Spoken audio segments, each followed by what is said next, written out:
الله من الشيطان اللعين الرجيم. بسم الله الرحمن الرحيم. الحمد لله رب العالمين، والصلاة والسلام على سيد الأنبياء والمرسلين وخاتم النبيين سيدنا ومولانا بالقاسم محمد وآله الطيبين الطاهرين المعصومين المظلومين، ولعنة الله على أعدائهم أجمعين. أما بعد فقد قال الله تبارك وتعالى في كتابه الكريم: بسم الله الرحمن الرحيم. إن الدين عند الله الإسلام. عزیزان گرامی، آج کی یہ مجلس آپ حضرات کے بہترین ذوق سماعت کی نظر ہے. میں تمام حضرات کا تہہ دل سے شکر گزار ہوں، خصوصاً اپنے نوجوان دوستوں کا، جن پر بزرگ اکثر یہ الزام لگاتے رہتے ہیں کہ آج کا نوجوان مذہب سے بہت دور جا رہا ہے. لیکن ہماری مجالس میں ہمارے نوجوانوں کی کثرت اور شرکت اور ذوق سماعت اس الزام کو غلط ثابت کر رہا ہے، اس لیے کہ جس قدر بڑی تعداد میں آج کا نوجوان حسینیت سے آشنا ہونا چاہتا ہے، اتنی بڑی تعداد میں کبھی بھی نوجوان مذہب کی طرف متوجہ نہیں ہوئے. تو معلوم یہ ہوا کہ میں ان بزرگوں سے جو نوجوانوں پر لامذہب ہونے کا الزام لگاتے ہیں، بڑے ادب کے ساتھ یہ پوچھ لوں کہ یہ الزام نوجوانوں پر ہے کہ مذہب سے بہت دور جا رہے ہیں، اسلام کو پسند نہیں کرتے، مگر کسی نے کبھی اس مسئلے پر بھی غور کیا کہ آخر یہ نوجوان مذہب سے دور کیوں جا رہے ہیں؟ اس کا سبب کیا ہے؟ آج کا نوجوان ترقی یافتہ نوجوان ہے، نئی روشنی کے زمانے کا نوجوان ہے، اور اسلام ایک سچا مذہب ہے. اسلام کسی رد عمل کا نتیجہ نہیں ہے. جتنے بھی ایزم اس وقت دنیا میں ابھر رہے ہیں وہ سب کے سب کسی نہ کسی ری ایکشن کا نتیجہ ہیں، لیکن اسلام کسی ری ایکشن کا نتیجہ نہیں ہے. اس لیے کہ ری ایکشن ہوتا کسی نہ کسی ایکشن کے بعد، لیکن اسلام اس وقت سے ہے جب نہ ایکشن تھا نہ ری ایکشن تھا. تو آخر اس کی وجہ کیا ہے؟ کبھی اس پر غور کیجئے کہ اس کا سبب کیا ہے کہ آج کا نوجوان مذہب سے دور کیوں جا رہا ہے. اس کی تفصیلات تو میں نہیں بتا سکتا، لیکن ایک واضح اور مدلل بات جو میرے نوجوان کو اسلام سے بغاوت کرنے پر آمادہ کرتی ہے، وہ قصور ہے نوجوان کا نہیں بلکہ تاریخ اسلام کے مورخوں کا قصور ہے. کیونکہ آج کا نوجوان جب کالج یا یونیورسٹی میں جاتا ہے اور وہ جا کر جب تاریخ اسلام کا پہلا ورق الٹتا ہے تو پہلے ورق پر اسے نظر آتا ہے حضرت ابو سفیان آل اللہ مقامہ رضی اللہ تعالی عنہ. پہلے تو وہ یہ لقب دیکھ کر ہی چونکتا ہے، اس لیے کہ پڑھ لکھ کے کالج میں جاتا ہے نا، اور وہ یہ ٹائٹل دیکھ کر ہی چونکتا ہے. پھر سوچتا ہے کہ لاؤ ذرا تفصیل پڑھ لے، یہ کیوں ہے رضی اللہ تعالی عنہ. تو وہ پڑھنا شروع کرتا ہے کہ حضرت ابو سفیان وہ کہ جو 40 مرتبہ رسول کے مقابلے پر آئے، ابو سفیان وہ کہ جن کی بیوی ہندا نے رسول کے چچا حمزہ کا کلیجہ چبایا تھا، ابو سفیان وہ کہ جس نے دشمنی اسلام کی، ابو سفیان وہ کہ جو دشمن رسالت تھا، ابو سفیان وہ کہ جو صحابہ کرام کو اذیتیں دیا کرتا تھا، ابو سفیان وہ کہ جس نے رسول کے قتل کا منصوبہ بنا کر رسول کی ہجرت پر مجبور کیا، ابو سفیان وہ کہ جو رسول پر حالت نماز میں غلاظتیں ڈالا کرتا تھا، ابو سفیان وہ کہ جس نے رسول کو اور اسلام کو مٹانے میں کوئی کسر باقی نہیں رکھی، ابو سفیان وہ کہ جو 40 مرتبہ مختلف موقعوں پر رسول کے مقابلے پر آئے۔ پڑھتا چلا گیا میرا نوجوان، ابو سفیان دشمن دین، دشمن اسلام، دشمن قرآن، دشمن شریعت، دشمن مصطفیٰ، دشمن صحابہ، دشمن مسلمان، دشمن توحید، دشمن کلمہ، دشمن نماز، لیکن 100% مسلم۔ اب میرا نوجوان سوچتا ہے کہ یہ کون سا اسلام ہے کہ جس میں رسول کی دشمنی کرنے والا 100% مسلمان، صحابہ کرام کو تکلیف دینے والا 100% مسلمان، قرآن سے دشمنی کرنے والا 100% مسلمان، رسول کے قتل کے منصوبے بنانے والا 100% مسلمان، جنگ بدر میں کافروں کا کمانڈر ان چیف ابو سفیان 100% مسلمان، جنگ احد میں رسول کے مقابلے میں آنے والا 100% مسلمان، جنگ خندق میں سارے کافروں کو اکٹھا کر کے رسول کے مقابلے پر لانے والا 100% مسلمان۔ یہیں سے وہ اسلام سے غیر مطمئن ہو جاتا ہے۔ یہ جو اعتراض ہے نا کہ کیوں وہ اسلام سے باقی ہوتا ہے، یہیں سے وہ فوراً گھبرا کر دوسرا ورق پلٹتا ہے، اس میں نظر آتا ہے ابو طالب، خالی ابو طالب، حضرت علی بھی نہیں۔ اب وہ ابو طالب کے بارے میں جب دیکھتا ہے، ابو طالب وارث انبیاء، ابو طالب وارث کعبہ، ابو طالب متولی حرم، ابو طالب رسول کی پناہ، ابو طالب رسول کی حفاظت کرنے والا، ابو طالب رسول کا عہد پڑھنے والا، ابو طالب یتیمی کا سہارا، ابو طالب اپنے بچوں کو رسول پر قربان کرنے والا، ابو طالب رسول کی پرورش کرنے والا، ابو طالب اپنی جان قربان کر کے بھی رسول کو بچانے والا، ابو طالب رسول کا ناصر، ابو طالب شمع رسالت کا پروانہ، ابو طالب تحفظ شریعت کرنے والا، ابو طالب 40 برس تک رسول کی حفاظت کرنے والا، لیکن 100% کافر۔ یہ ہے زخم میرے نوجوان کا، یہ ہے تکلیف میرے نوجوان کی۔ ایک مرتبہ وہ گھبرا کر ابو سفیان کو بھی دیکھتا ہے، ابو طالب کو بھی دیکھتا ہے، اور ادھر دیکھتا ہے کہ وہ دشمن اسلام ہے۔ وہ 40 مرتبہ رسول کے مقابلے پر آیا، یہ 40 سال تک رسول کی پرورش کرتا ہے، رسول کو فرمان چڑھاتا ہے۔ یہیں سے میرا نوجوان اسلام کے متعلق غلط رائے قائم کر کے کہتا ہے کہ یہ کون سا اسلام ہے جس میں رسول کی دشمنی کرنے والا مسلمان اور رسول کی دوستی کرنے والا کافر۔ یہیں سے وہ سوچتا ہے کہ اگر یہی اسلام ہے تو ایسے اسلام سے اچھا ہے کہ سوشلسٹ ہو جاؤ۔ کیا ہوگا ایسے اسلام کو لے کر؟ تو دوستو، یہ اسلام کا قصور نہیں ہے، تاریخ اسلام مرتب کرنے والوں کا قصور ہے۔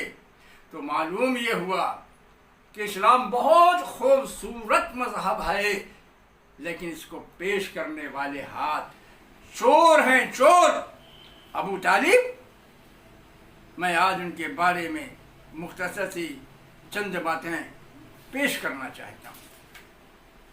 حضور اکرم کا ارشاد گرامی ہے نا کہ تمام بچے اسلام کی فطرت پر پیدا ہوتے ہیں، اس کے بعد اس کے ماں باپ، اس کے پالنے والے، اس کی تربیت کرنے والے اسے اپنا جیسا بنا دیتے ہیں۔ میرے بھائی، اگر محمد کو پیدا ہوتے ہی نبی نہیں بھی مانو، مگر یہ تو مانو گے کہ وہ پیدا ہوئے فطرت اسلام پر، آئے ابو طالب کی آغوش میں، جب ابو طالب کی آغوش میں پل کر جوان ہونے والا بچہ فاران کی چوٹیوں سے یہ اعلان کرے قولوا لا الہ الا اللہ تفلحوا، تو پالنے والے کی تربیت کا اثر ہے نا۔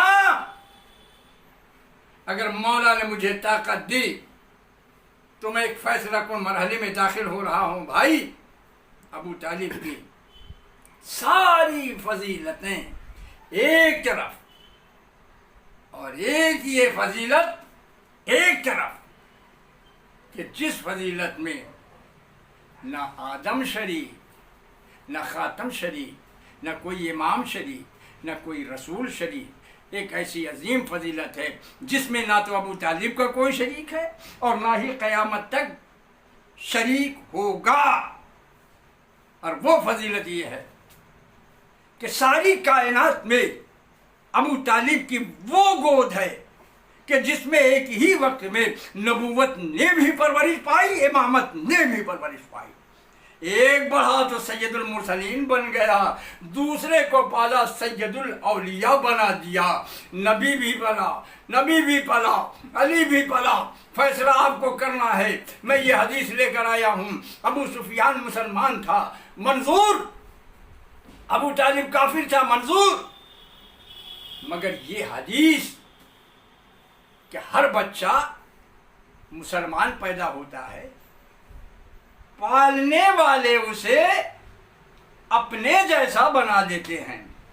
بہت توجہ میرے عزیزوں، 2 بچے ابو طالب نے پالے، ایک نبی بنا، ایک ولی بنا۔ 2 بچے ابو سفیان نے پالے، ایک معاویہ بنا، ایک یزید بنا۔ عزیزوں، حضرت ابو طالب کی عظمت کو قرآن نے بھی محفوظ کیا۔ علم یجد کا یتیمن فآوا، بڑی عجیب و غریب قرآن مجید کی مختصر سی آیت ہے۔ اگر ملت مسلمہ اس آیت پر ہی تدبر کرے تو کوئی وجہ نہیں ہے کہ کوئی ابو طالب کے ایمان میں شک کرے۔ حبیب، ہم نے آپ کو یتیم پایا، ہم نے تیری پرورش کی۔ اللہ کہہ رہا ہے کہ ہم نے آپ کی پرورش کی، مدد بے شک اسی کی تھی، مگر عنوان ابو طالب تھے۔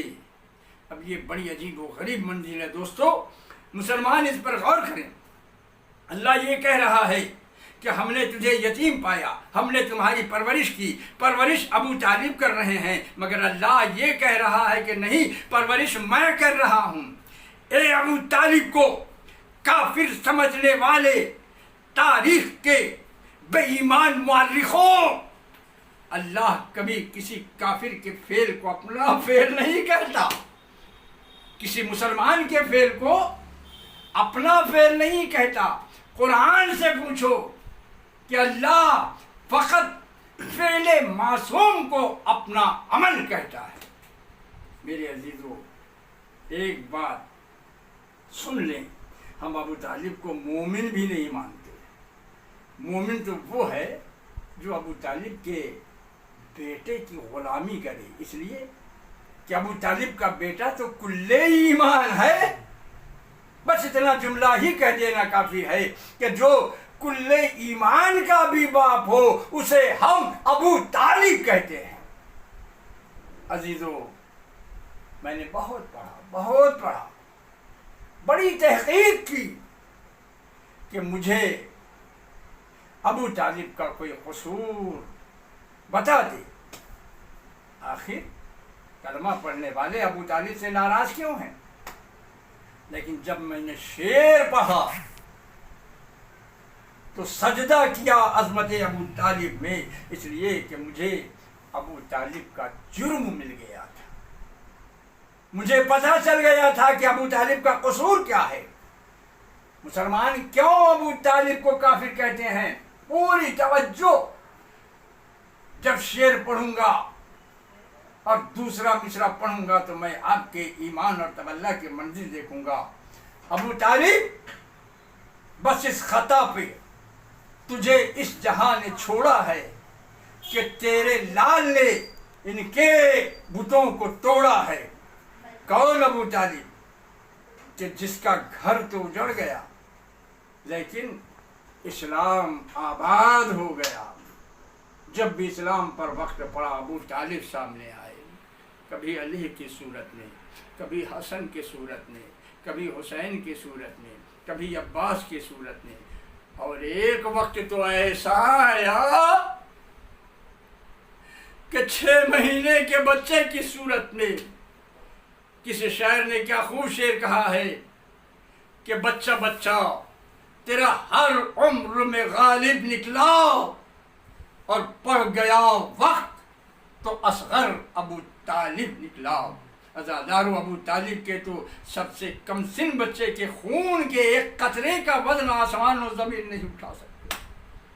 آسمان نے کہا تھا کہ اگر یہ خون ناحق آسمان کی طرف چلا گیا تو حسین کبھی بارش نہیں ہوگی، زمین نے کہا کبھی فصل پیدا نہیں ہوگی۔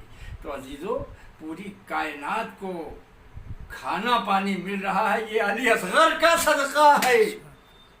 ایک ہندو رائٹر کہتا ہے کہ مجھے یزیدی فوج تو انسان بھی نہیں لگتی، وہ اس لیے کہ اکبر کے برچھی لگی میں غم نہ کرتا، عباس کے بازو کٹے میں غم نہ کرتا، قاسم کا لاشا پامال ہوا میں غم نہ کرتا، اون محمد خون میں نہائے میں غم نہ کرتا، مگر کیا کروں، راتوں کو اٹھ کر روتا ہوں جب مجھے خیال آتا ہے کہ کربلا میں ایسے بھیڑیے بھی تھے جنہوں نے 6 مہینے کے معصوم بچے کو اتنا وزنی تیر مارا کہ جسے یہ بھی پتا نہیں کہ تیر کھا کر ہنسنا ہے یا رونا ہے۔ بس عزادارو، آخری فکرے اہل سنت کے عالم علامہ فرنگی صاحب اپنی کتاب قیامت صغریٰ میں لکھتے ہیں کہ اصغر کا تیر کھانا حسین کا امتحان نہیں تھا، گلے سے تیر کھینچنا حسین کا امتحان نہیں تھا، اصغر کا بابا کے ہاتھوں پر تڑپنا حسین کا امتحان نہیں تھا۔ حسین کا سب سے بڑا امتحان اس وقت شروع ہوا جب جلتی ہوئی زمین پر 6 مہینے کے بچے کو رکھ حسین نے تلوار سے اصغر کی قبر کھودنا شروع کیا۔ عزادارو، بہت رو گے، اس سے بڑی شہادت کوئی نہیں۔ علامہ فرنگی لکھتے ہیں حسین نے دھوپ میں بچے کا لاشا رکھا اور تلوار سے قبر کھودنا شروع کی۔ علامہ حسین کا امتحان بتا رہے ہیں عزادارو، وہ کہتے ہیں حسین کا یہ امتحان بڑا سخت امتحان تھا، قبر کھودنا۔ قبر کھودنے کے بعد حسین نے قبر میں ہاتھ پھیر کر دیکھا کہ کوئی کنکر تو نہیں ہے، کوئی پتھر تو نہیں ہے جو میرے پھول جیسے لال کو تکلیف۔ میرے مولا مجھے طاقت دے میں جملہ کہہ سکوں۔ حسین نے علی اصغر کی ننھی سی قبر بنائی، ہر کنکر اور پتھر کو صاف کیا۔ علامہ کہتے ہیں یہ بھی حسین کے لیے آسان تھا۔ اب جو مٹی ڈالنے کی باری آئی، حسین نے کربلا کی گرم ریت ہاتھوں میں اٹھائی۔ کربلا کی ریت تپ رہی تھی، جھلس رہی تھی۔ حسین نے مٹی ڈالنا چاہی، ہاتھ واپس پلٹا لیے۔